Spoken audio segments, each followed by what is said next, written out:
جو جمہوریت کا تصور یہاں مغربی دنیا میں پایا جاتا ہے، کیا کسی طرح سے بھی وہ ماضی میں جو مسلمان حکومتیں تھیں ان سے انہوں نے سیکھ کر یہ استعمال کیے ہیں اس کے پرنسپلز، یا پھر کیا وہ انفلوئنس؟ مسلمان ڈیموکریسی جو ہے وہ ان کی جدید ڈیموکریسی سے بالکل مختلف ہے.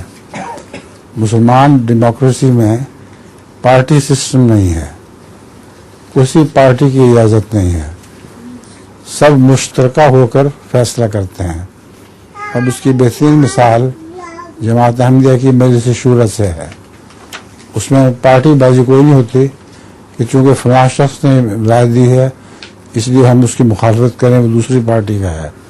وہ رائے کو دیکھتے ہیں اس میں کیا حکمت ہے، اگر حکمت کی بات ہے تو اس کو قبول کرتے ہیں، خواہ اپنے مخالف کے منہ سے وہ بات ہو. اگر حکمت کی بات نہیں ہے تو رد کر دیتے ہیں، خواہ دوست کے منہ سے بات ہوئی ہو.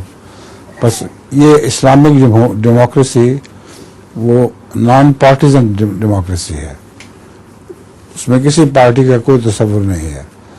یہاں جو ڈیموکریسی ہے وہ تو پارٹی بیسس پہ ہے، اس لیے مخالفت کریں گے میں اس لیے کہ فلاں پارٹی نے یہ پیشکش کی ہے، اور اصل بات خواہ معقول ہو یا نامعقول ہو اس بات پر غور نہیں کیا کرتے.